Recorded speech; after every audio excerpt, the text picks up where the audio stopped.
On a vu un joli but de Nathan Ake, bien amené par Grealish. Je pense que C'était la son premier blessure match de à Trossard, Julien? première titularisation, il était entré en jeu Ok. contre United, Donc c'est vraiment un bon puisque joueur c'est en lui. fait.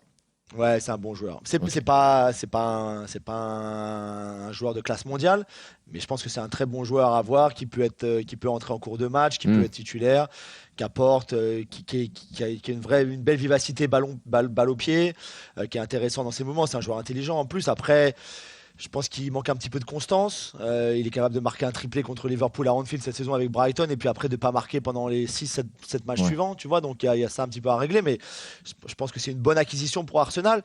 Au final, il leur manque pas grand-chose. Ça se joue sur un rien. Je pense que la sortie de Partey à la mi-temps pour une blessure aux côtes, qu'on espère pas trop grave du côté Ouh. d'Arsenal, forcément, vu comment il est important, c'est ça Ça, qui ça change un petit peu le match ça peut parce être que long, hein, parce les que cotes, hein, Julien.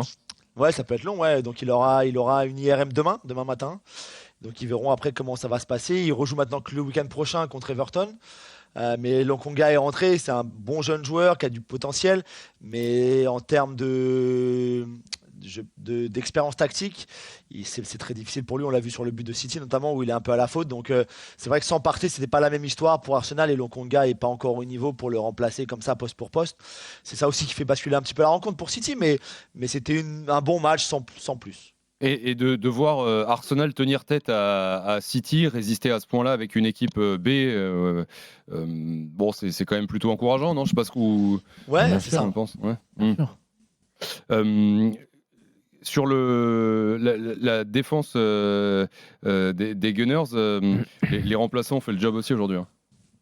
Ouais, alors c'était surtout Holding parce que bon, Tomiyasu il peut être premier choix arrière droit et Tierney peut être premier choix arrière gauche non plus. Tu vois, il y a pas trop de à ce niveau-là, il y aurait pas trop de, ce serait pas choquant. C'est plus Holding à la place de Saliba qui a eu une première période assez intéressante contre Erling Haaland puisque City avait forcément ciblé Holding plus que Gabriel, l'ancien Lillois.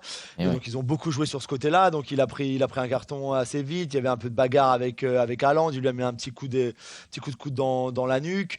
On n'a jamais fait ça. Et non, mais surtout, il est sorti à la mi-temps parce qu'il y avait trop de risques qu'il prenne un carton rouge, par Ouais. exemple. Ouais. Donc Saliba est entré. Je pense pas que c'était le plan à la base, Mm. mais forcément, Holding aujourd'hui fait pas le poids contre Erling Haaland. Donc c'est pour ça. Mais globalement, enfin dans l'ensemble, oui, C'était plutôt rassurant côté Arsenal de dire, bah voilà, on peut aller à l'Etihad, on peut jouer, on peut avoir 46% de possession de balle, faire autant de passes quasiment que City.